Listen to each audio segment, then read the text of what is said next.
Alhamdulillah di malam hari ini kita bisa melanjutkan kajian kita bersama kitab Al-Arba'in fi Usuluddin karangan Al-Imam Abu Hamid Muhammad bin Muhammad Al-Ghazali.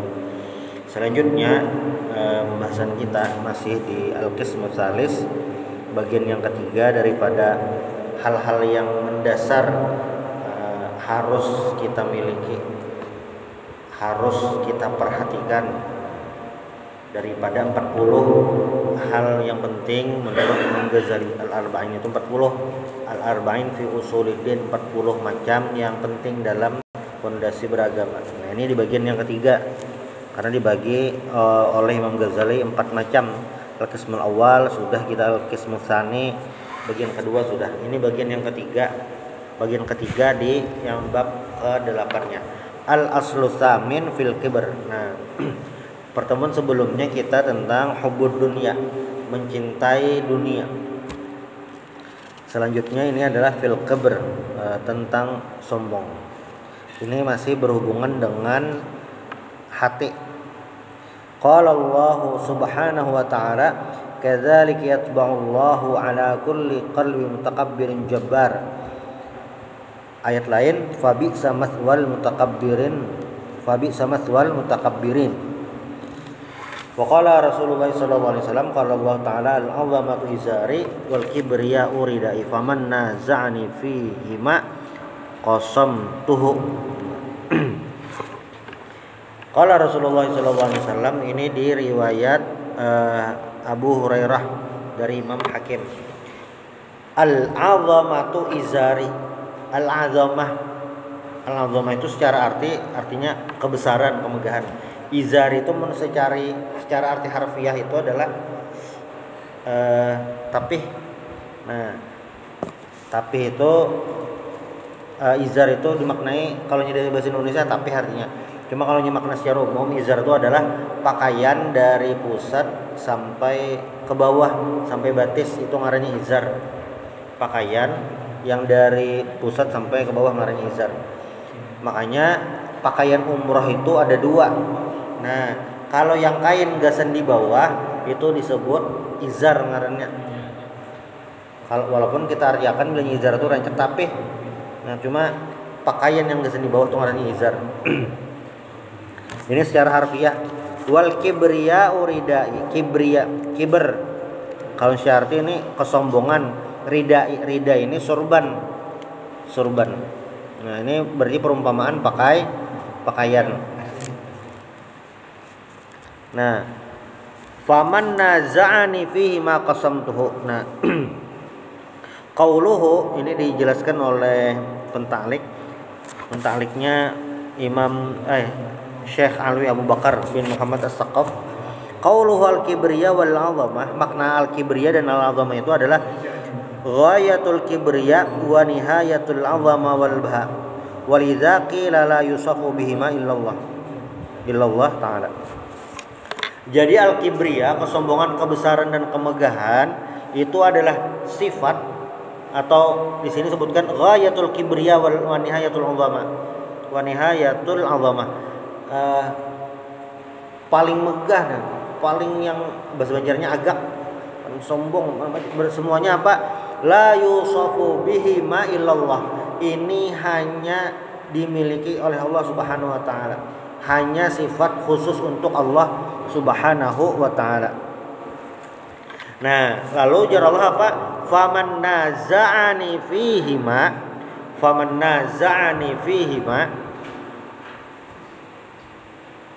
Siapa yang naza'ani fihi ma, siapa yang mencabutnya dariku. Nah, artinya apa? Artinya adalah takhallaqa bidzalika. Siapa yang memiliki akhlak kibar, sombong tadi, atau al-'azamah tadi, merasa besar. Faman naza'ani ini jadi bahasa kiasan. Sifat al-kibar dan al-'azamah, sombong dan megah, besar, itu adalah khusus sifat Allah. Siapa yang mencabut dari Allah, artinya berakhlak itu. Nah, qasamtuhu atau artinya kasartuhu atau ahlaktuhu, aku binasakan ujar Allah Subhanahu wa taala. Jadi sifat al-kibr apa ngarannya nih? Al-azamah tadi itu hanya Allah Subhanahu wa taala yang bersifat itu, yang memiliki. Manusia bang bolehlah, kada boleh. Kenapa bisa kayak itu? Karena hanya Allah yang maha segala-galanya. Dalam hadis lain berkenaan orang yang al-kibr ini dan al-azamah ini apa? Qadzabtuhu finnar ay ramaituhu fiha min ghairi mubalatin bihi. Siapa yang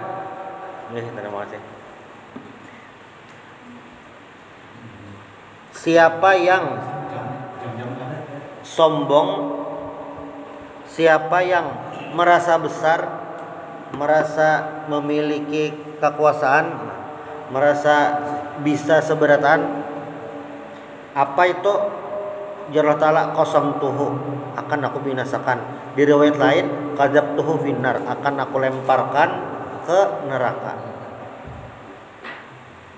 Nah ini bukti tentang bahwasanya yang namanya al-kibr ini termasuk dosa besar. Karena ada berdasarkan hadis masuk ke neraka.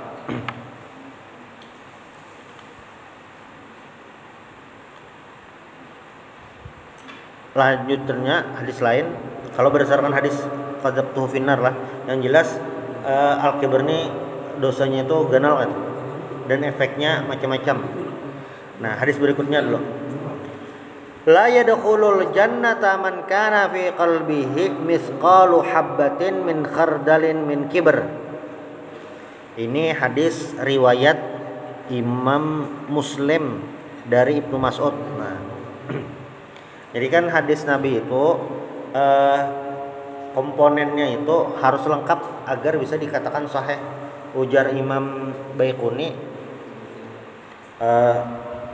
adalah hadis sahih wa huwa mattasal isnaduhu wa lam yushadz aw yu'al yarwihi 'abdun dhabitun al-mithlihi mu'tamadun bidabtihi wa naqlihi. Mattasala hadis yang sanadnya muttasil gitu. Itu pulang rawi-rawinya adil, dobit, dan tidak ada illah, kecatatan, cacat, hadisnya tuh cacat, kada bermasalah. Nah di sini diriwayatkan oleh Imam Muslim. Kalau Imam Muslim meriwayatkan sahih. Nah ini dari Ibnu Mas'ud. Jadi Imam Muslim menulis hadis ini. Sidin kenapa jadi kau menulis?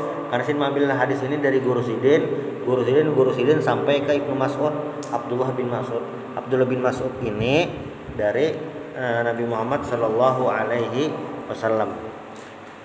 Apa ujar Nabi? La yadkhulul jannata.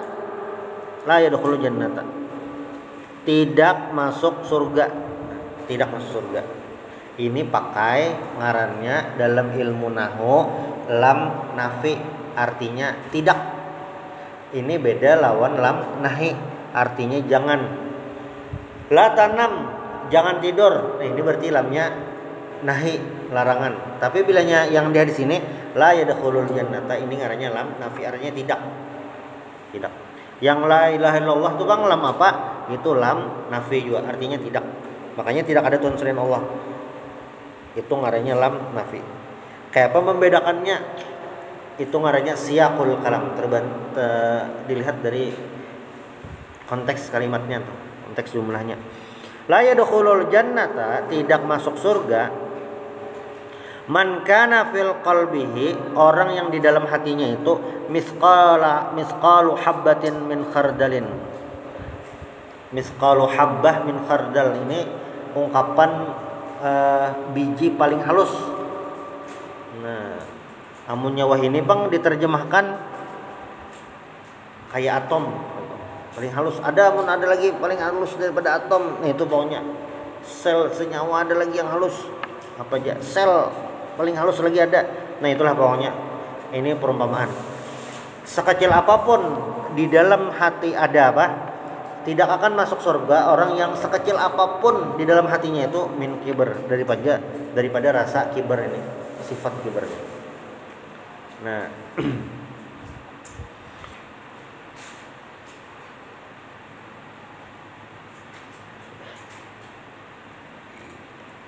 lalu hadis lain. Hadis lain ini riwayat Imam At-Tirmidzi. Yuhsyarul jabbarun wal mutakabbirun yaumal qiyamati fi suwaridzur yata'uhumun nasu lihawanihim 'ala Allahi azza wajal. Nanti dikumpulkan al jabbarun wal mutakabbirun. Jabbarun ini yang merasa sombong, merasa harat kan. Mutakabbirun sama ya juga. Mungkin di dunia yang memang memiliki posisi, memang memiliki kuasa gitu. Al-Jabbarun Mutakabirun ini. Tapi karena hari kiamat, yaumal qiyamati, ini apa? Fi suwaridzur, bentuk zur. Zur itu apa? Gerang. An-namal al-ahmar as-saghir. Nah, jadi orang-orang yang sombong itu karena hari kiamat jadi samut halus warna abang itu. Yata'uhumun nas, kena dijajaki manusia lihawanihim 'ala Allah azza wajal, karena mereka itu hina di sisi Allah Subhanahu wa taala. Ya, sementara ada 3 hadis daripada baginda Rasulullah sallallahu alaihi wasallam. Jadi proses dalam menyimpulkan hadis itu banyak sewujudannya. Jadi istilah ini kembali kepada Al-Qur'an dan hadis itu padahal rumus yang sangat berat karena orang awam kayak kita ini hadis ini perlu penjelasan ulama tuh. Kada kawa langsung di hadis. Kenapa gerang jar? Karena kemampuan bahasa kita, kemampuan konteks dalam hadis itu terbatas. Kada kawa. Jadi perlu penjelasan ulama. Sederhananya tuh ini. Jadi hadis itu dilihat itu pertama dari segi sumbernya dulu. Sumbernya tadi kan sahih kah, hadisnya hasan kah, dhaif kah. Bila hadisnya dhaif itu kada kawa dipakai. Hadisnya itu kada kawa dipakai gasan argumen hukum. Argumen hukum itu kan misalnya ini hukumnya sahkah atau adakah, bolehkah atau adakah. Nah, hadis dhaif itu kada kawa fix dah kawa secara umum kayak itu hadis dhaif. Nah, yang kawa tuh hadis hasan dan hadis sahih itu kawa dipakai. Nah, memeriksanya dari mana? Memeriksa itu pertama dari rawinya yang menulis hadis ini ada di mana andakannya. Sahih Bukhari, Sahih Muslim, Imam di Sunan At-Tirmidzi, Sunan Abu Dawud, Sunan Ibnu Majah, Sunan An-Nasa'i itukah, atau Mustadrak Imam Hakim kah, atau dalam kitab Imam At-Tabrani kah itu, atau di Musannaf Imam Ibnu Abi Syaibah kah, Imam Abi Syaibah kah, atau yang lain macam-macam itu diperiksa dulu, atau Musnad Imam Ahmad kah.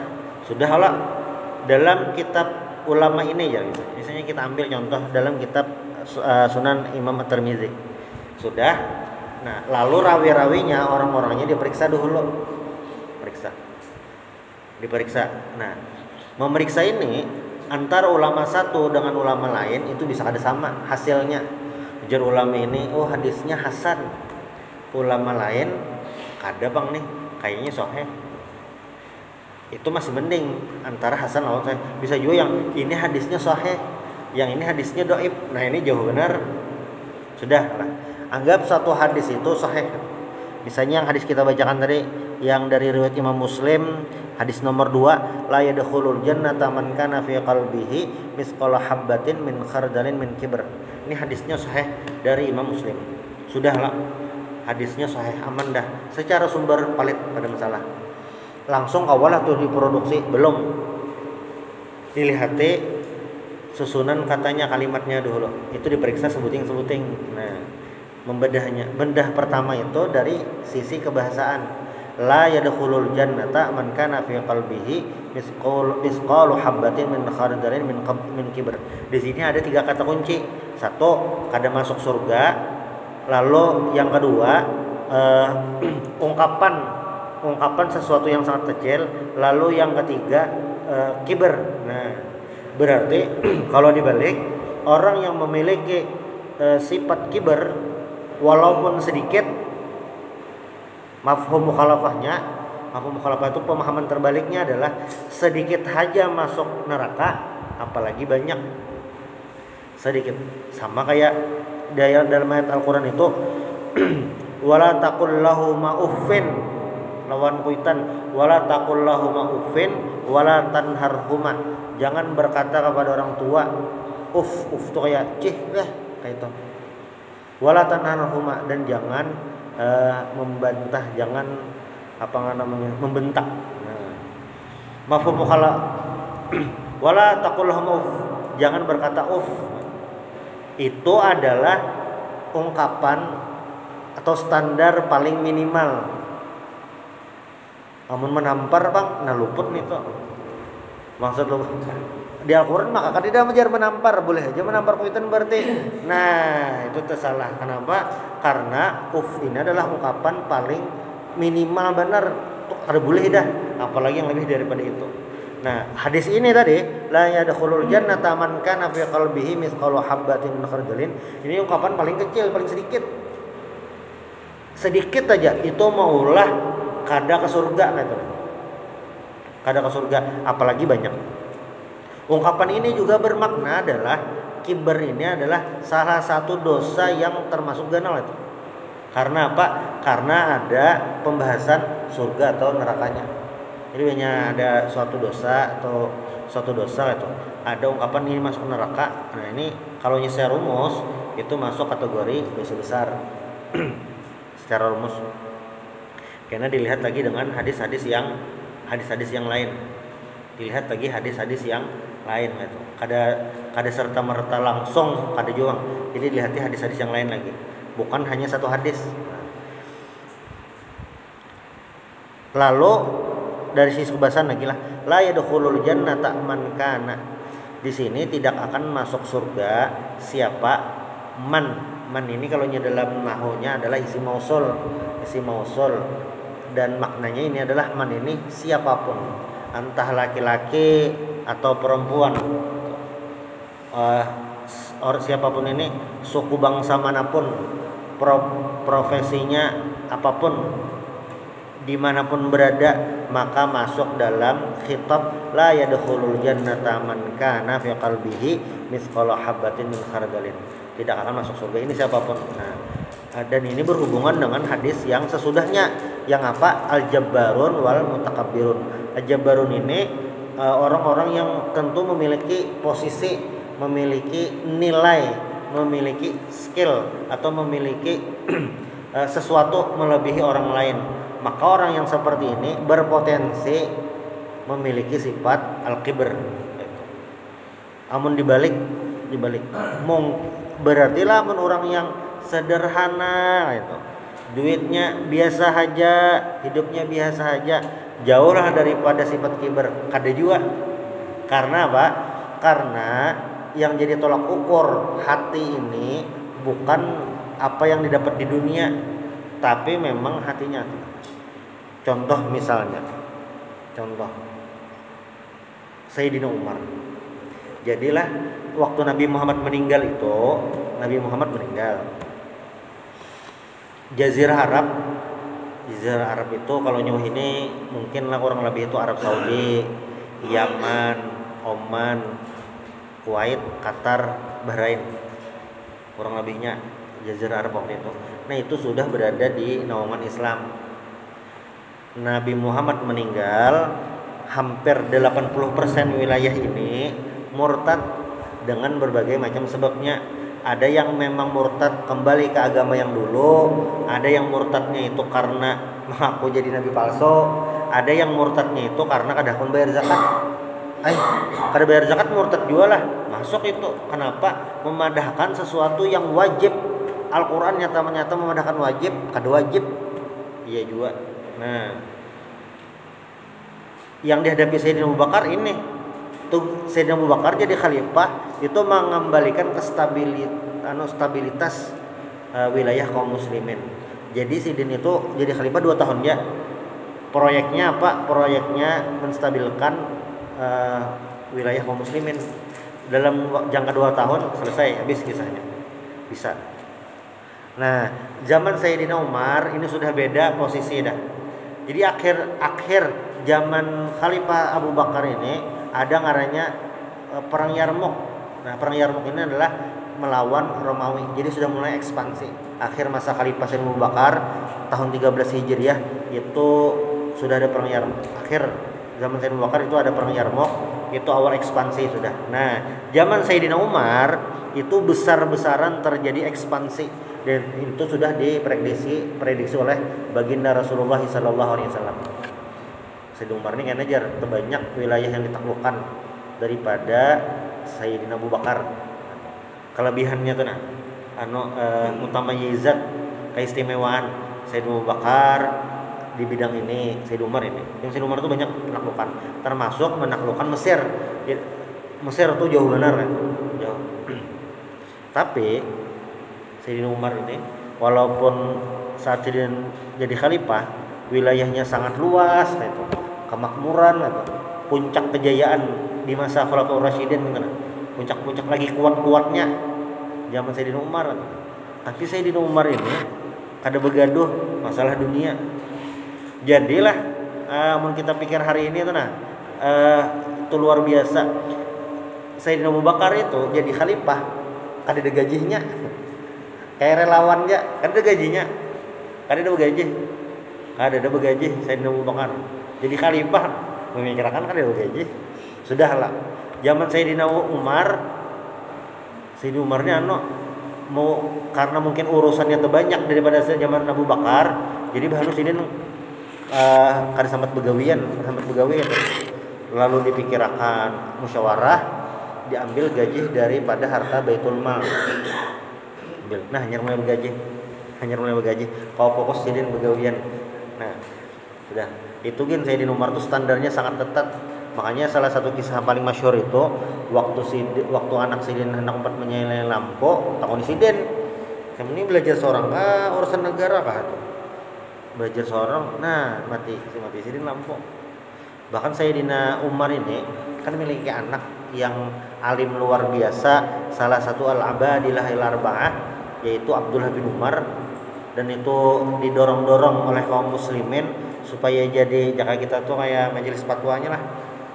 Padahal Sayyidina Umar Sayyidina Umar tuh tipikalnya berbeda gitu. Jadi memang setiap khalifah tuh memiliki cara tersendiri. Sayyidina Umar ini tipe yang pokoknya keluarga nih jangan bercampur gitu. Aku aja serangan gitu. Anak Sidin sini ada hakon. Padahal kalau di masa itu memang Abdullah bin Umar ini termasuk masuk kandidat lah. Dasar skill kemampuan masuk kriteria. Tapi sini ada hakon. Wilayah banyak, taklukan banyak gitu. Tapi Sayyidina Umar ini di Madinah hidupnya biasa aja. Baju bisa rabit gitu, tambal guring di bawah pohon gitu. Ada koyuhan guring di bawah pohon gitu. Sampai itu jadi kisah yang diabadikan. Ada beberapa penyair mengabadikan kisah Sayyidina Umar itu guring di bawah pohon waktu dicari utusan negara luar ke Sayyidina Umar. Istananya mana? Kan dulu raja tuh ada istananya kan. Istananya mana? Istananya loh. Kada depan.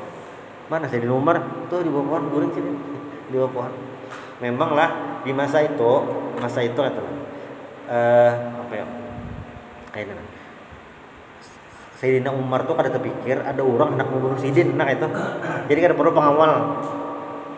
Kada terpikir ada orang hendak membunuh khalifah tuh kada terpikir jam Sidin tuh. Lawan rasa takutan tuh kada ada lagi masih. Kan orang ketemu orang tuh kada ada. Ini beda karena di masa-masa selanjutnya kayaknya tuh berubah dan makanya Sayyidina Umar tuh kan meninggal waktu sembahyang subuh, lalu dicocok oleh Abu Lu'lu'ah. Itu kan apa bisa terjadi jar anehnya. Memang kada ada pengawalnya. Sidin tuh dasar kada ada pengawal. Sayyidina Utsman mang kada ada juga. Sayyidina Ali kada ada juga itu. Kada ada juga. Kenapa? Karena memang tradisinya waktu itu kada ada kan. Waktu itu kada ada lawan kaum muslimin ini kada ada memikirkan macam-macam. masa khalifah selanjutnya hanya dipikirkan yang kayak itu. Nah, sejauh itu Sayyidina Umar nih masih sempat mengiau Muawiyah bin Abi Sufyan. Mengiaunya apa? Muawiyah ini berpakaian, berperilaku pina tebengkeng daripada yang lain. Kenapa kayak itu di Sayyidina Umar? Ujar Muawiyah, di Syam itu wahai Sayyidina Umar, baju ini jadi standar pertama, jadi pemimpin. Kada hawa kita bebarang kayak di Madinah. Oh, Sayyidina Umar, dah biar aja. Di Madinah tuh ada. Madinah itu istilahnya kita nih nalah hidup di masa itu, baju bebarang haja orang sudah tahu berataan. Yang ibarat orang Banjar tuh walaupun betapeh kopiah jangan baju putih biasa, tahu aja sidin tuh alim benar. Ada perlu bebulang musurban ganal, ada orang tahu tuh alim benar dah. Biasa aja. Itu di Madinah. Memang di Syam itu berbeda. Nah, ada juga gubernur Sayyidina Umar ini. Jadi kan pemerintah situ disuruh mencatat yang orang miskin ini bisa dapat bantuan.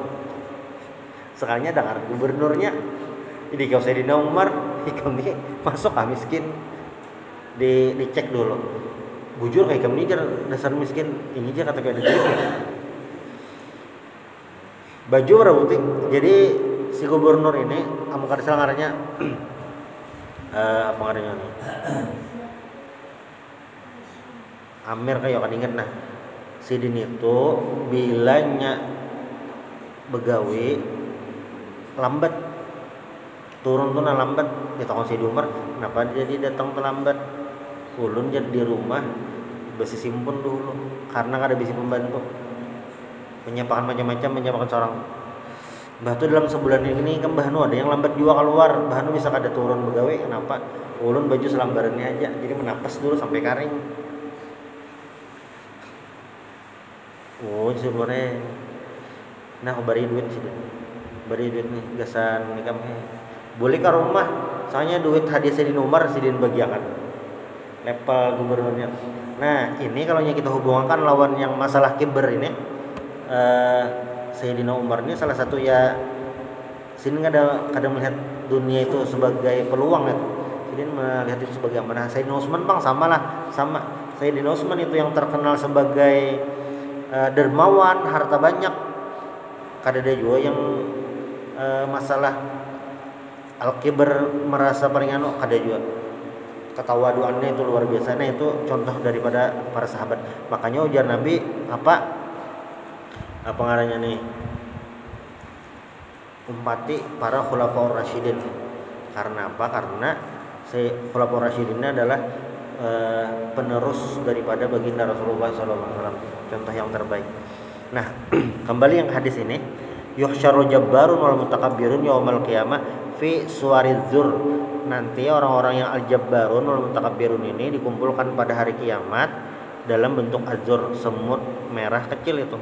Dijajaki saking ini kada harganya apa nih? Tidak terhormat. Nah, hak kiber itu apa gerang sebujurannya definisinya nih. Hakikatul kiber. Kiber itu adalah ayyara nafsahu fawqa ghairihi fi sifatil kamal wa yahsulu fihi nafkhah wa hizzah min hadhihi ar-radhilah wal aqidah wa lidzalika qala sallallahu alaihi wasallam a'udzu bika min nafkhatil kibr. Jadi yang namanya kibar itu dari Imam Ghazali definisinya nih, ayyara nafsahu. Yara nafsahu itu adalah berpendapat, bahasa nyamannya hati tegeretek. Nah, kibar ini kadang melihat tempat amun menggibah itu perlu ada lawan gibah.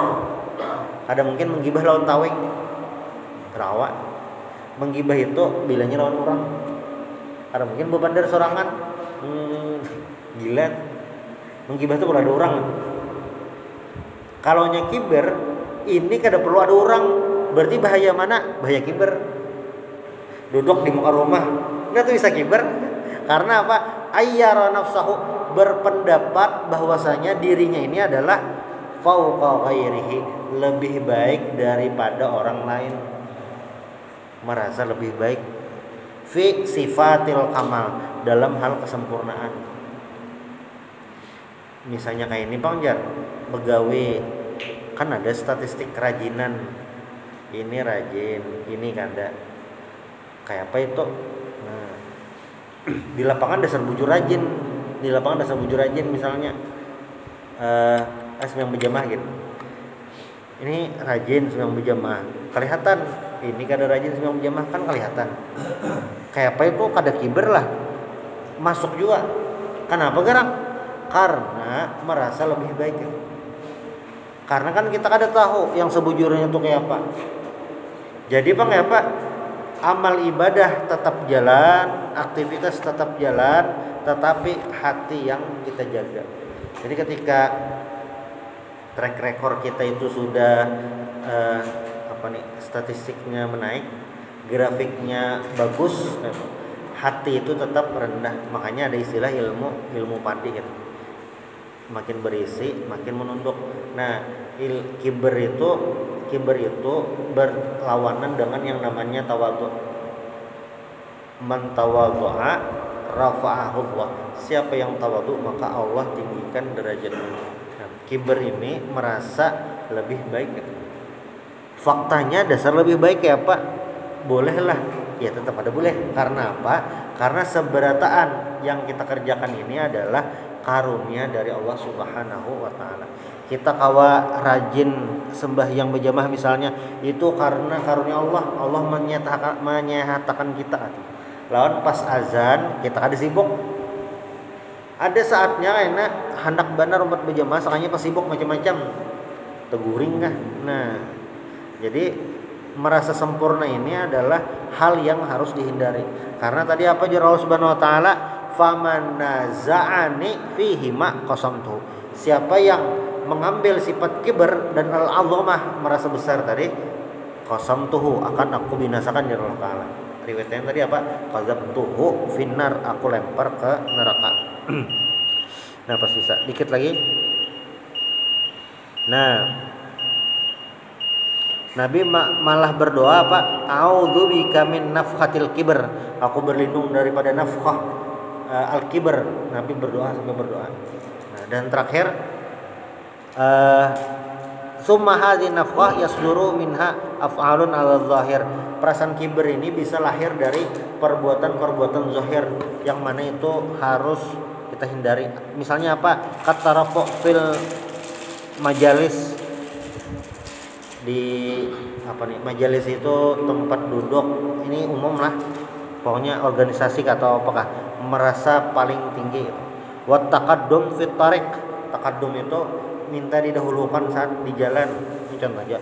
Wan nazar bi aini tahqir wal ghadab, dan memandang hina atau marah idza lam yabda as-salam, apabila tidak dimulai salam.